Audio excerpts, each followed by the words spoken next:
So, ma'am, you're a survivor of domestic violence.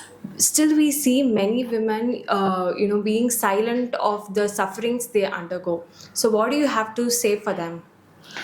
See, I will tell them. See, instead of living in hell, if you have the courage to come out, you are teaching your children to come out, stay strong, and come out of the victimization. See, being a victim is a choice. Being a survivor is also a choice. So I chose to be a survivor, and me being a survivor is a representative of so many victims who can come out and do lots of things. So, and as a strong mother, when a mother is strong, the children will grow strong. So you see, if you are a woman with a child, okay, with children, you should always concentrate not only on yourself, also on the children. So because they are the future generation. So if you are going to accept the violence, and if you are going to survive in the victimization process, then you are teaching the children to become victims, or you are teaching the children to victimize someone, or you are teaching the children to become an offender. So I personally believe that this is the right time I come out and I stand on my own. So self-respect is very important for every human being, I believe. And I personally believe that you need not put your self-respect down to survive. So irrespective of money, irrespective of status whatsoever it is. So my personal choice is to tell the society, you need not cry. There are so many women who always cry, complaints. See, so many women approaches me and tell me that, ma'am, I'm suffering. So when I show them, these are the provisions available for you in the government. These are the provisions available in the law. You can make use of that, but they don't have the courage to come out. Again, it becomes the personal choice. So when your personal choice is going to be a role model for the society, then you can choose to be a survivor. But when you ask me whether I had taken this decision to become a role model for the community, no. So at one point in time, when I look at the kids, I thought my decision, me being in the violence, will affect my children deliberately. So then I thought I will come out. Even with doing good to the society, there comes a set of challenges. So, what are the daily challenges you face? People are very judgmental. See, especially when a woman comes out of a marriage, people believe that she comes out of a marriage for another man or something. People are judgmental. Judgmental thoughts about the dressings, judgmental thoughts about what you should be in the society, and also when you break all these stereotypes, people will come and ask me. See, as a parent, I believe that I believe that I give my time to the children is most precious than giving them materials. And so people don't believe that when a woman come out and when she laughs and when she smiles and when she presents herself, and especially when she works for the community, they believe that she cannot balance both. So here I am right in front of you. I am balancing both. Very comfortably, and I have taught my children to live on their own. So, what are the initiatives you have undertaken through Future India Trust? Yeah, through Project Future India Trust, we are primarily focusing on the nutrition, then education, health, and sports. See, whenever you go and approach a child who is hungry, and if you're going to tell him something, it will never get into their mind. So first is the basic physiological need, right? So when it comes to the basic physiological need, food, then clothing, then you have to educate them, empower them, and then you have to start focusing on the moral principles. So then only it will work. So I have seen this practically when I work with the people, especially during the floods. See, you cannot go and just take classes, or you cannot go and tell them that see, this is what is happening, you have to come up in life, see, this is where your upliftment lies. It will never work out. See, you have to reach them in their place, in their heart. So the first thing that you do is according to me, the first justification that you do is you have to provide food to the empty stomach. So then you can talk, once you give food to them, then and you have to continuously work on the population. See, interim reliefs will never create a big impact. So I believe in sustainable goals, and I believe that working with the community should be 360 degrees, and it should be easy for you to follow up also, and you have to have a direct contact with the people. And no, it is not that you have to go only during the disaster, and if you give them some rice bags and kits, it will not change their life. And you have to travel with them, you have to build rapport with them, then people will start developing belief in you, and then they will start listening to us. So that is how I work, and I just restrict the areas, and I work on the area continuously. And more than that, like, you have to help the people to survive on their own. So you cannot give them money, and you cannot give them food every day. So but if you teach them how to survive on their own and how to earn their livelihood, or if you are going to help them set up a business, then they themselves will take it to the next generation. There is a initiative called Project Doctors Away. So this name itself will tell you that we just started this initiative with the motto that children should not go to the doctor. This has been started during the COVID, when everyone was talking about the fresh fruits like amla and guava, citrus fruits. So this will help the children come out, stay away from the coronavirus and all. So I thought there are a set of children who are not, who cannot eat these fruits. So when we used to work with the government children home, and when I asked the officers what is the best that we can do for these children during COVID, they asked for the fruits, and that is how this Project Doctors Away started. So first year we had supported nearly 0.25 million children. Then it became 0.5. So this year it will be 0.75 million, and it is growing on. Every year the number of children who are consuming fruits are increasing. For example, every month, nearly 16 to 18 days, children from the government children home, government observation home, and the remedial children who are preparing for the exams during the board exam, and corporation school children, and Narikuravar children, then refugee children, the children who are training for the football. These are all the beneficiaries categories who are benefited by our fruits initiatives. We provide them nearly 24 types of seasonal fruits, and so it is not even my own children, they will not consume fruits for 4 days, but we make sure that these children take Nendram, they take red banana, then they take strawberry, grapes, mango, all seasonal fruits. Whatever we enjoy, they are enjoying. And I'm really thankful for the sponsors, because when I started this initiative, I just started with Apple.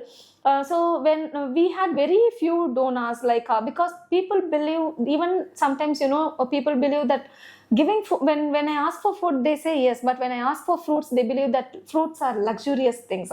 See, every fruit, sometimes it became a supplement for a breakfast. So then came a donor who said, we had been supporting lots of people, but we never found someone who had been working consistently for the welfare of the children. So I asked them how many days you will give them. They said, see, if you are doing it properly, we will give you lifetime. We have successfully overcome that difficulty, and this has become a sustainable project also. And when you talk about Project Princess, see, this initiative started when we thought about the adolescent girls, because the adolescent girls, they cannot go to work. They will be going to school. So there are so many adolescent girls who are who does not go to school also, and of course the government is giving them sanitary napkins, but we are reaching the population where they don't go to school, and where they don't get the benefits from the government. So we identify we do the pilot survey, we do research work, and we identify the population. So then we extended the project from the adolescent girls, and we had included few women also. So we thought when they don't have the money to buy the napkins, and now we feel that every month, even if you are going to miss that particular day, they will call us and ask, we are waiting for you. So every month we are giving them sanitary napkins and also dates fruit to tell them that they have to fight against anemia. See, if you go to the Narikuravar colony and if you work with them, you will know that, see, usually the women will get periods. It differs from women to women, right?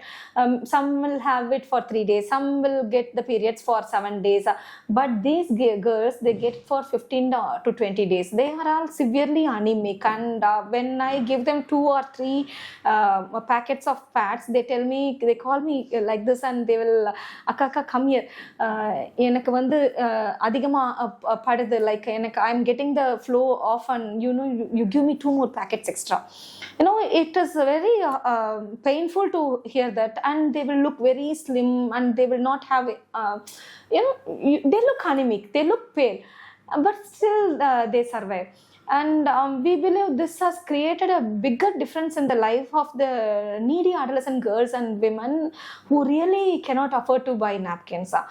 And we are promoting the Indian products, that is more important. And we also give them awareness on how often they have to change their pads. And we talk about the sex education, we talk about the menstrual hygiene and how they should dispose the pads. So we educate them, and we empower them through the project. And when we talk about Future India FC, so Future India FC is a biggest sports project. See, Nivetha, you know that every underprivileged community will have lots of talents. I had traveled even up to Calcutta, Kolkata, to when my son went in for a camp. So there I saw so many children. You will find a hole in the thumb. Their boot will be torn. They'll have only, they'll look very skinny. You can count their bones, but they will play very good football. So in all the underprivileged community, there will be children who will be longing to get the opportunity. They'll be sitting out. Maybe, they're just finding the time to go into the field. Then we found so many children who does not have shin pads to wear. Shin pad is very important, otherwise you will get hurt. Then they will not have proper boot. Sometimes, when the children are playing, you can see the boot torn, and they will run with it. Torn stockings, they will not have proper jerseys to wear. Then in the later part of 2020 and in the beginning of 2021, we took this initiative. We just started as a team. We just went as a team and played a football tournament, and from then we started this Future India Football Festival, where we last year we had conducted tournament every month. And in Tamil Nadu, say, compared to the other states, if you talk about the football before 10 years and when you talk about the football right now, so there is a big drop in the graph because of the Tamil Nadu Football Association's problem. So we thought we should create a parallel platform instead of there is always a parallel platform that you can create. As an NGO, we thought we have that liberty to do that, and we associated with the veteran footballers, we associated with the referees association, we associated with the football association also. Then we started bringing sponsors like Nippon, and last year Nippon has sponsored 1,200 jerseys to the kids all over the Tamil Nadu. Every month we used to conduct tournament, and playing in Future India Football Fest, children have started playing in the professional leagues also. So scouts used to come and do the talent hunt, and they get signed in the I-League clubs, and they have played professional tournaments. And today, luckily, AK Rajan committee has been formed, and through the committee, the team is going for the state, junior state this year. On 29th, they are going to represent Tamil Nadu state in Chhattisgarh. And with associating with Vigilance and Anti-Corruption SP through Manivasagan sir, who is a sports person who knows the value of sports, he has supported us a lot, and being as a backbone. He gave us lots of like support to work for the welfare of the children. So we conducted a tournament called Goal India, where we had opened a platform for the inter colleges to come and participate. So clubs like Gokulam FC, they came and scouted the players.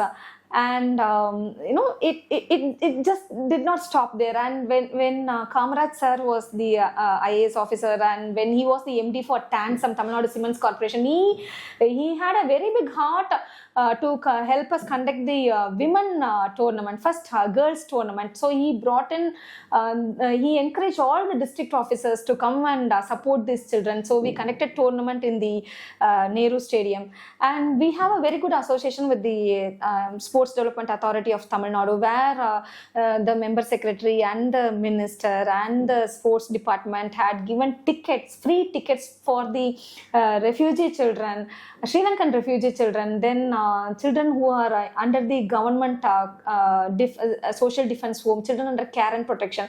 So these children are all, like vulnerable children who will not be able to, who will be able to just dream their heroes. But when we got the free tickets, we were able to bring them into the stadium. We helped them see their dream heroes in front of their eyes. They used to dance. They used to, that has impacted and encouraged many children to get into professional football. Education support, we had supported many first generation learners. The biggest problem with the college dropouts is that they don't have awareness about where to step in, because now the Pudumaipen Thittam has come, and earlier, there are children from the underprivileged community. They will go and step into the, they will get admission into the private colleges, and finally, they will not be able to pay the fees. So like that, when we had when we had request, so we had worked with TATCO, Kandasamy IAS, to send a girl who had to drop her education in the third year. So she has rejoined back into the law college. And we worked with the ex-Chennai collector Aruna ma'am. She brought in a request. We worked with the social welfare department, and we all supported a girl who had who could not pay the final year fees for the nursing, and we helped her get into the college. And there was a Zomato driver, Muthu Lakshmi. So her daughter, we educated her daughter through our trust from the first year. So now these are all the first graduate learners. We helped them. We also trained them. We guided them to get the first graduate certificate also, and they got 40% relaxation in the fees in the professional courses. When it comes to the arts college, it helped them, they will get the relaxation in the government jobs. So there is a GO that came on the first graduate, where the first graduate should be given importance. And livelihood support. We are giving tiffin shops. See, many women, when you talk to the widowed women and the destitute women, all that they need is, they will come and ask you, ma'am, we need help. So the first question is that you cannot help them every day, but you can help them develop a business, and they can be self-reliant. So when it comes to the livelihood support, we started giving food carts. The pink food cart. So we have already sampled one food cart, and we are in the process of giving many food carts to the women. Thank you so much for the insightful interview, ma'am. Thanks. Thank you, Nivetha.